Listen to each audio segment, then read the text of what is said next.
welcome back to Eyes Open Media. Hope you guys are doing well. Please like the video, subscribe, and share. And thank you guys for watching the videos. Well, it's been about 2 days, okay? And I was actually contemplating not to do a video today because I did post Benny's video on the why noun is coming. So hopefully you guys check that video out after this. If you didn't see it on the channel, it's on the channel. Okay, you can check that video out after this video. So I was thinking about just coming on Friday, but you know what? I just said, you know what? I told you guys I'll be back in 2 days, and so here I am. Okay, my voice is a little bit raspy, so just bear with me on that. I'm not gonna be too long. It's not gonna be 30 minutes. Okay, so let's just get right into this, and hope you guys are enjoying the other videos as well on the channel. And thank you guys for subscribing and growing the channel. The channel is growing very well, so thank you guys for that. I'm very blessed on that. Okay, so let's get started here. We got some interesting news today. The stock market announces the launch of the circulation of national bond notes issued by the central bank. Okay, so once again, the stock market of Iraq, because that's what we're dealing in, okay, announces the launch of the circulation of national bonds. Now remember, they did national bonds, was it early last year or 2 years ago? I can't remember if it was early last year or it was I think it was early last year. It was either early last year or 2016 that they did the national bonds and they just tested it out. Okay. Matter of fact, I think 2016 they did the national bonds. It failed. And in 2017, with the backing of America, it was corrected and it actually worked. Same thing with the international bonds. Okay, so I'm remembering now. I'm remembering now. It's coming back to my mind because America guaranteed the international bonds and the national bonds. It worked last year, but in 2016, the international bonds and the national bonds failed. I can remember now. You see how quickly I can remember things because I had no clue what I was talking about when I was reading this, right? And and then all of a sudden it started coming right back to my mind. So that's pretty awesome to be able to remember stuff like that while I'm doing the video. So that's pretty cool. Anyways, yeah, I think a lot of you guys, I'm not sure if there's excitement about this. And I think the date on this, people keep talking about this November 18th. So I'm just going to say that the date is November 18th because there's a lot of people talking about November 18th in the dinar community. So I'm guessing this is the reason why. Okay, so let's see if it says November 18th. Now, where's it at? April 2017. Okay, yeah. April 2019. Okay. These bonds will be launched on Sunday, November 18th, for the first time in Iraqi securities markets. So the first time they're going to have these national bonds issued. Okay. Wow. Okay. So let's see how this plays out. Let's see what happens here. This is a big deal because they've never done this, and this will be the first time these national bonds go back into the stock market and they go into the Iraqi securities market. So at what rate? We don't know. At what prices, what rate, whatever, blah blah blah. We don't know. Okay, so we'll just have to stand by and wait on that. Moving on. Look at this one. It says Iraqis attacked the governor of the central bank. You mean Ali Alak got attacked? Okay, and then we know why. Because of the damaged notes, okay? So it says here that Alak, the central bank governor, made before Parliament in a special session about the damage of the 7 billion Iraqi dinars by the rain water, okay? Now, I talked about this on the last video, and I just thought that was, come on. I don't believe it, but whatever. I mean, that's what they're going by. I told you guys that most likely the real reason those 7 billion got damaged or whatever the case may be is because of Maliki. I told you guys that was my story. Maliki and his people did something to it. They tried to steal it or something. Somebody set it on fire. I don't know what the story is, but I guarantee that Maliki was behind it, and that's what I said. So it looks like It looks like there was a video. It says which offered dozens of pictures and videos to Iraqis soaking their money in the water for several hours and then mixed with mud without being confused, wondering what the fate of the 7 billion Iraqi dinars in packages. Okay, as is the law of banks in Iraq. All right. So, and then also they took this people. I guess it looks like the Iraqis took to several social medias attacking the central bank governor. Okay. Um, okay. And yeah, they sharply criticized the central bank governor. What happened? Okay. So now remember, these people are starving. These people are starving. These people are poor. So when you see 7 billion IQDs just go burnt or go missing or damaged or whatever the case may be, you're outraged because like we shouldn't be starving and you guys have 7 billion sitting in a bank and it's being burnt. Like what's going on, right? So and I would be outraged too, right? And but the GOI doesn't see anything wrong with it. The GOI doesn't see anything wrong with having a hundred billion IQD in a bank sitting there doing nothing while people starve. They don't think there's nothing wrong with that. And so that's the problem. That's the mindset. Okay, instead of giving that out, instead of building building things that are creating jobs with the money and doing things, they just have it sitting in the bank and then and it gets damaged and burnt up and stuff like that. And these people, the citizens, are outraged because like they could use that money, and be able to live and do things with their families and not have to survive and try to find food and stuff like that. Like they would be taken care of if you gave that money out, and then they go into the shops and the economy builds itself. Okay, back up. They spend the money. Um, but anyways, moving on from there. Parliament moves to re-independence of the Central Bank of Iraq. So when did the CBI lose their independence? I know under Dr. Shabibi, they were independent, and then all of a sudden, Dr. Shabibi was thrown in prison, and then things changed, right? They brought in another person, and then they brought in finally the Ali Alak, and the CBI really lost its independence.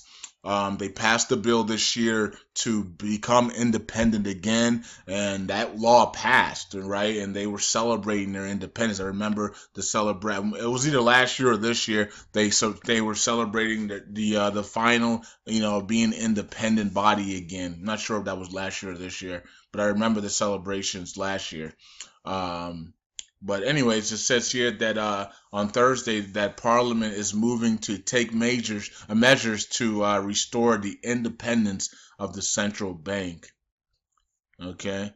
Let's see here. I think that's it. I don't think there's anything else. It says so he says here that the Parliament will take the necessary measures to restore the independence of the central bank and the performance of his work fully professional to contribute to the revitalization of the national economy. Interesting. Okay, so when are they gonna? I mean, they're gonna. I guess they're meeting on Monday now. They did switch it from Tuesday to Monday. I'm not sure why, but they did. So they switched the meeting. And let me go to the date because today is the 15th. So let's bring up the date on Monday. Monday is the 19th. So Tuesday is the 20th. They were supposed to meet on the 20th. Now they're going to meet on the 19th. The 18th is on Sunday. Okay. So let's see what happens. Okay. Because they're going to be issuing the national bonds to the stock market, and they're going to go live on the stock market. So that's pretty cool. Not saying it's going to do anything, but people are excited about that so let's see what happens on that. And I want to see something with this. Okay, the re-independence of the central bank, because the central bank needs and must be independent. Okay. For them to go back into the international world, because all international world countries have an independent central bank. So, okay, they're not dependent to the GOI. or the government. They're independent. And okay, so moving on from there, we have Solder Alliance opens a hotline to citizens to help fight corruption. So now you can call in to the hotline. Okay, you can call me on a hotline. Okay, so they can call in the hotline and they can snitch on people. Okay, it says important declarations to all citizens. All right. So it says, follow the path of goodness and reform and fight corruption of all kinds for the sake of the homeland, okay, and the oppressed people. So now, here's the thing about Solder. If you know these people are oppressed and you have 2 million that back you up now, and it used to be like 1 million, then it went to 1.5, now it's 2 million, right? If you know these people are oppressed and you know who has the money, which is the GOI, and you're not demanding the GOI to give these people back all the money. You're not demanding them to give them the wealth and their the oil revenues. At least Sauter would have been like, yo, we demand the oil revenues now, right? And he's not doing that. So if you're not doing any of this stuff, and you've been talking about reforms and the resetting of the government and get the people back their wealth, you've been talking about this for two years now, Sauter. So that means that you're part of them. You're part of the problem. You have wealth. You're speaking about the wealth that the corrupt has, and because you have the wealth, that means you're part of the corrupt.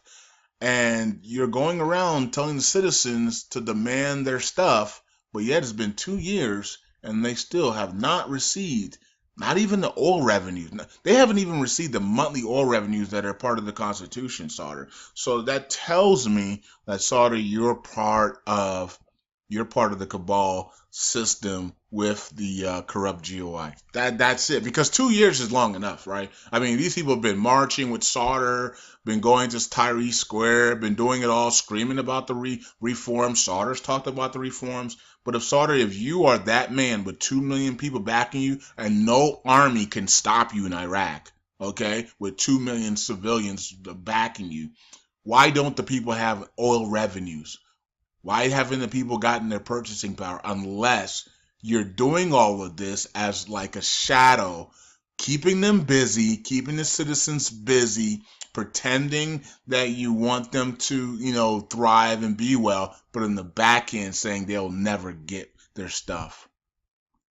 Something. So it's been 2 years. So something's up. Right? It doesn't take 2 years to give the citizens back their oil revenues that are part of the Constitution. Okay, doesn't take 2 years to lift the value, right, and give them some purchasing power. You could have lifted the value to 1 cent. That doesn't hurt anybody, right? That doesn't hurt anybody to lift your value to 1 cent. My God, you got Yemen and Qatar and all these other places that are going through a lot of craziness. Pakistan going through terrorist attacks and bombings and all types of craziness, and have a value that is like 100,000% more than you. Like, that doesn't make any sense. So you can't even lift the value to 1 cent. So at that point, you got to realize that Sauter's part of the cabal corruptness that's going on. He's part of it, and so there's no longer need. He'll do all these things, set up a hotline. He's going to keep this. He wants to keep this going while doing nothing. And we've seen this before, okay? So we can tell that he's part of it, okay? If you didn't know before, now you figured it out, right? So Sauter is part of this corrupt government, okay? Because it doesn't take 2 years to do all this stuff. It just doesn't. Okay?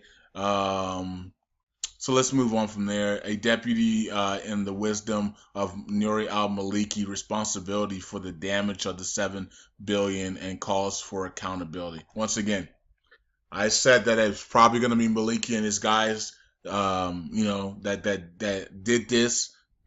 They're angry. They're angry that they're not part of the new government. They were ousted out of the vice president position. They don't have any immunity. Or at least that's what we think publicly.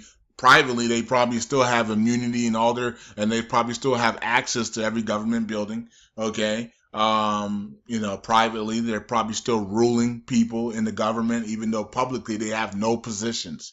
Okay. But it is what it is. This is what's going on. And people are saying that it was Maliki. Maliki and his goons are the reasons for this damage of the 7 billion dinar notes. Okay. Now I don't know if these were old. I think these were old notes, and so they're putting out the new ones. Um, and all so far we've only seen the 1,000. I haven't seen the 250s or the 500 yet. So all I've seen is the 1,000. But they look, and these look like 1,000s as well. So these look like 1,000. So that might be why they only put out the 1,000s, because they're replacing these ones right here. Okay, so these ones look like 1,000 on the picture. I'm not sure these look like the ones that were burnt. I don't know for sure, but these look like 1,000s, and they put the 1,000s out into the banks. But the 250 and the 5 have not come out yet. And I did give you guys 50-50 chance that something could happen when we see the 250 and the 500. We have a 50-50 chance that if the 250s and the 500 come out, we might see a value change to like 1 cent, 5 cents, 10 cents. Okay. Or the other way, we have a chance that maybe I'll just do 33%, 33%, 33%. So 33%, we have a chance of seeing, the 250s and the 500s come out with a 1 cent, 5 cent value, 10 cent value. Or another 33%, we might see the 250s and the 500s come out with a 1,200 value, like they devalue the 1,200 to 1. Okay, and then that, of course, is the deception part, and people get really scared and get out and say this will never happen. But they told you already that that's what they wanted to go to, 1,200 to 1 on the CBI site, so then they can drop the zeros much easier. And then there's another part where they bring out the 250 and the 500s with the with the final article. Okay, they bring out the 250s and 500s with the final article. Okay, and now there's another part which I could go 25, 25, 25, 25, and this is that they bring out the 250s and 500 and nothing happens, and it's just, hey, we got the 250 and 500, the banks have it now, and that's it. Let's keep it moving, right? So we just broke it down to four different scenarios. We don't know what's going to happen. We haven't seen the final article as we were promised to see. We haven't seen the 250 or 500. This is Iraq. This is what they do. Okay, so, and I know it's very it's very disturbing, or not disturbing, but it's very frustrating for some people that are so everything's invested in Iraq. And you should never do that. You never put your eggs in one basket. As you can hear from my tone of voice, I don't care. Okay, like I have literally moved on so far ahead, like with other things, that this is normal to me now. Like the what the games they play, the corruption, all this stuff is normal to me now, and I've literally moved on to other things. Right, I've surrounded myself with so many other things that I can talk about Iraq freely without being emotional. Okay, and if you're still emotional, it's because this is it's all or nothing for you, and it should never be that way. Life is there's thousands of different options for you guys, so that you'll never be in a position where it's all or nothing. Okay. So that's just a little wise to the wisdom there for you guys that are putting all your eggs in one basket. Okay, so source here says that the central bank is attacked by the electronic armies. Okay, I'm guessing they're doing some type of cyber war. Okay, it says of banks affected by his policy. Man, the CBI governor is not having a good week. Okay, being attacked by the citizens, being attacked cyberly. Okay, and then the members in GOI are very, very angry that he signed his name on the currency. Okay, and then you have 7 billion of the notes damaged and burnt, and I mean, golly. An official source to the central bank said that the campaign against the bank is behind electronic armies of banks affected by the monetary policy followed by the central bank. Now, remember, they did tell the private banks to unite and to merge as one, or some crap like that. And a lot of them were like, no, we're not going to do that, right? But they did give them a timeline to merge as one. The central bank has followed the policy of high level to maintain the exchange of the Iraqi dinar and succeeded in that. And there is a misguided campaign targeting this policy by some of those affected by them. Oh, okay. So the people, basically the corrupt, that's what they're trying to say. So the corrupt people are angry at the central bank for putting in monetary policies, okay, and following those policies to manage and keep the exchange rate up, okay. Now, and some of those policies is, not flooding in U.S. dollars into the auctions. It basically comes down to the auctions because that's where all of the greedy people and the misguided people and the corrupt people make their money.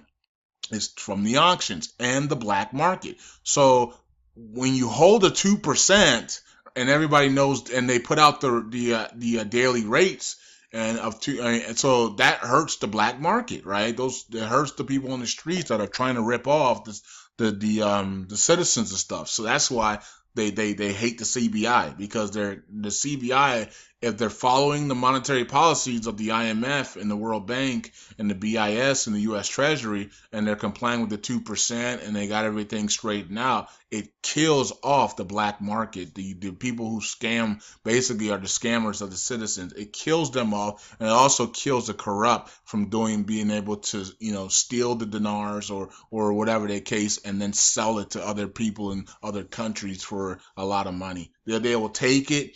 They'll gobble up the IQD at rate of like $300, and then they'll sell it to other countries at a price of like $900, $800, $900, $1,000. Okay, and that's how Maliki and these guys became billionaires, by doing that every day, over and over and over again. Imagine you have access to the central bank auctions, and you're able to get 10 million IQD a day at $300, right? At a hookup, right? Under the table as well. Maliki had control to get those prices under the table, and so did Hakeem and Sauter and everybody else. This is how they became billionaires. You take that money, and I'm pretty sure Hillary and George Bush and these guys were all there as well. And they probably weren't there at the auctions, but they sent their bankers guys to be there at the auctions, right? So that's why you had Bank of America, Wells Fargo, and all these other banks at the auction floors. Okay, so they would buy these things, they would buy the IQD very cheap, and then they will send it to third world countries or other countries, and they'll sell it for 800 per million, 700 per million, 900 per million, and they bought it at a real cheap discount at 300, 200, basically like I did back in the day. But they're doing, so that's how they made a lot of money. Okay, they would do that every day. And remember back then the central bank auctions were like 3, 4, 5, 6, 700, millions, right? They were in the millions. I think maybe a couple of times they were in the billions, like 1 billion for an auction for a day, right?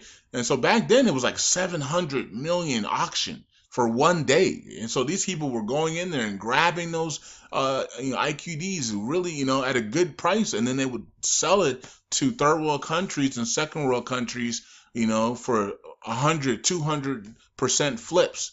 And they were doing that every day. That's how they became billionaires, if you want to know. Plus, they stole a lot of money as well, but that's how they became billionaires. So there you go. God, I wish I was part of that. No, I'm just playing. I'm just playing. I would never do that. That's just ridiculous. I imagine being able to sleep at night knowing that you're doing some stupid stuff like that. You're basically, what I mean. You're robbing from your country, and then you're taking it and exploiting other countries at higher prices. It sounds like what companies do. They'll go to China, get it, and create something for like 1 cent for the product, and then come to America and sell it for $13. I don't know about doing. I can't do stuff like that. I'm sorry. I can't. Okay, I just can't do stuff like that. And if you can, that's on you.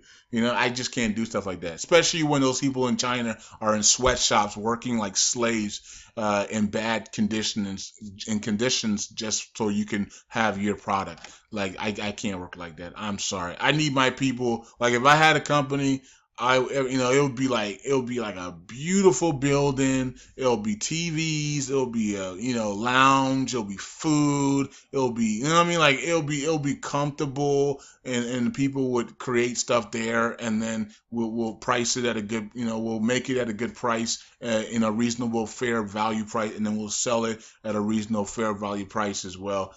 That's how I would make it. You'd probably take a lot longer to make money, but I'll do it the right way. I wouldn't. I don't want people in sweatshops. I don't want to steal and rob from the countries. I don't want to do none of that.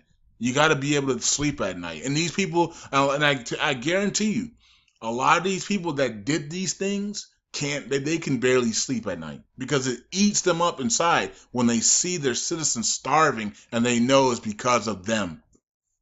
They will always remember that for the rest of their lives. Okay, regardless of the RV happens, regardless of the people get their wealth back. Okay, they will always remember it was them that held the country down and made people starve. Maybe they don't care.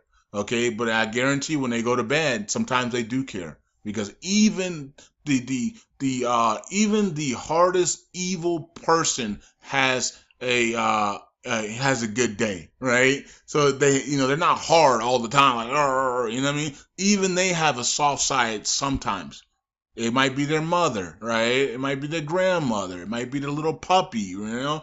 Every hard, evil person has a soft side. And when that person gets to that soft side moment, they think about that. They think about the wrongs they've done. And I know some of you guys are listening to me right now, and you probably the most evilest person in your block. But you have that one day when you see your puppy, and you be like, man, my puppy's so cute, right? And it makes you think, man, I shouldn't have done that girl like that. I shouldn't have done my mama like that. And it does make you think like that. So, and that's what they go through. They do go through that. And yeah, that's it. That's the story. I hope you guys enjoyed that. Okay, so that's it. I'll see you guys in maybe 2 days.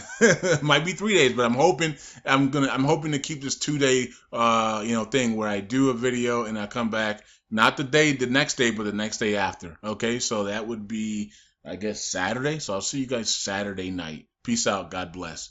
Eyes open.